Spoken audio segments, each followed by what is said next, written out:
my first impression running in the ASICS Magic Speed. Let me just clear some of this stuff out of the way. Alright, I've had a couple of runs in these shoes already, guys, but I'll get to those couple of sessions later in the video. But first, why did I buy these shoes? In no particular order. Price, they were 30% off, almost half price compared to the ASICS Metaspeed Sky and the ASICS Metaspeed Edge. And I just thought that for under 180 bucks for a shoe with a carbon plate, I just thought it was a no-brainer. Also, this shoe has the Flight Foam Blast technology, which is also found in the Nova Blast shoe. Now, if you've been watching the channel for some time, you know that I was an absolute fan of the Nova Blast last year. I was running in that Tokyo edition, that bright orange coloured pair of shoes. And finally, the reviews for this shoe were really good. It was coming across as a great shoe for a daily trainer, and also could possibly be used in races. Now, if you have seen some of my past shoe reviews, you know that I'm not a geeky guy when it comes to shoe specification. I'm much more in the mold of the shoe fits comfortably and it performs well, that'll do me. But for those that do like the specifications on a particular shoe, I'll put them somewhere here on screen that you can have a look at. So this shoe in my size, US 11.5. I've got some scales, so I'll just put the weight on here. So that comes in at 267 grams in my size. Now, I went true to size with this shoe, and I've got to say that compared to some of the other ASICS shoes that I do use in my rotation, I have found that they're a little bit narrow through the toe box. In particular, the ASICS Glide Ride. I've found that this shoe, while I still really enjoy running in this shoe, I just did find that across the toe box here, just squeezed my foot a little bit. Yet with the Nova Blast, I had no such issues across that toe box. And similarly with the Magic Speed, also having no issues with that toe box. Having no issues breathability wise in the middle of winter, and I'm sure there'd be none either in the hot Brisbane summer. The shoelaces, now this is something that I have found, especially with these shoes, the Magic Speed, also with the Nova Blast. They're the same sort of shoelaces, and I have found in both shoes that they're like, it's slippery, and if you don't tie them tight enough, they do come undone. I double knot all my shoes, but I have found that they've been working their way loose, especially in the Nova Blast. Although I've only had 2 runs in this shoe, they are the same shoelaces, and I'm thinking that the same issue will happen there. So what I actually do is, when I double knot my laces, I tuck them in underneath the shoelaces, sort of down in here, or probably down in here. I sort of tuck them in under there, and it just adds another sort of safety layer so they can't work themselves free. It's not a guzzeted tongue. Now, that doesn't concern me. I don't have any problems with the tongue slipping around. It fits well on the top of my foot. I wouldn't mind betting though that maybe in the next version of this shoe they may go to a guzzeted tongue. There's no padding. Tying down and getting that lock on top of my foot, I've had no issues. And around through here, really does mold in well to my foot. The heel counter, nice and sturdy there as well, but I have found an issue. It's given me blisters both times I've used this shoe, just on the Achilles heel. Now, I haven't had a blister in that area for yonks, but this shoe straight away had a blister, and I reckon I know the reason why. While this here at the top is soft and doesn't have any padding, about, let's say 1 centimetre or 2 centimetres down into here, there is padding. Just the top of that padding is rubbing on my Achilles heel and is causing me to have that blister on that right foot. No issues with the left foot. That's a little bit of a worry, hoping it doesn't continue. I've had no issues with the other shoes from the ASICS range, the Glide Rides, and also the Nova Blast.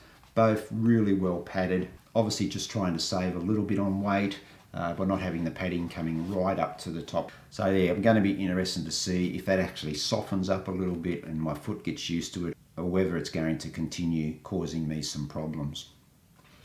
Time will tell, I guess. The midsole, like I said, was one of the main reasons why I bought this shoe, because it does have that Flight Foam Blast technology that's also in the Nova Blast. That was a real hook for me to jump into these shoes. This shoe does have a carbon plate, but it doesn't run all the way along like some of the other carbon plated shoe. This shoe runs from the toe box down to the midfoot. That carbon plate does give you a nice toe off. This shoe's also got the glide sole technology, which is quite prevalent in obviously the Glide Ride. Name gives it away really, doesn't it? And you can just see how it's sort of kicks up there on the toe, and that's that pushing off. That gives you that propulsion. Having the carbon plate only through to the midfoot. If I had to compare it to the other carbon plate shoe that I'm running in, the New Balance Fuel Cell RC Elite, I think that I get more of an advantage with the New Balance shoe compared to this one. But it is still only early days in this shoe. If I was to pick between this one and the New Balance at the moment for a race, it would definitely be the New Balance. Moving around to the outsole, sorry, this is a little bit dirty. Good covering here on the outsole with the rubber.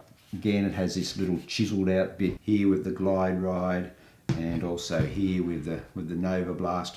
I think this shoe will wear quite well. Alright, so let's move on to the two sessions that I've done in these shoes. One was a marathon fartlek session, and the other one was a tempo as part of Park Run. Good morning everyone. You've joined me for a session that I've not done before, but I'm giving it a try after reading about it. I think it was a Runner's World online article.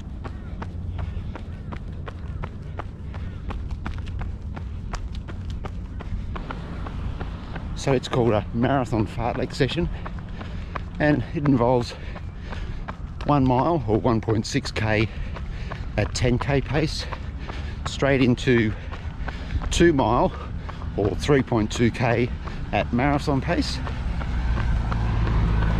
And the aim this morning is to do 3 of those. It's all back to back, so there's no recovery between them. It's all a continuous session.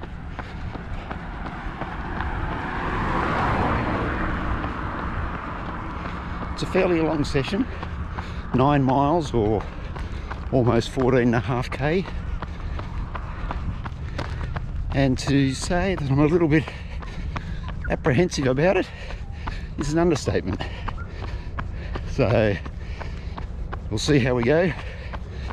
Running in the ASICS Magic Speed for the first time today, so a good session to test out those shoes.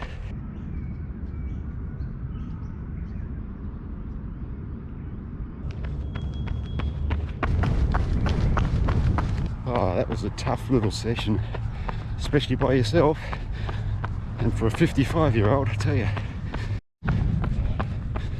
Now, I ended up taking about a 2 or 3 minute walk break between each set.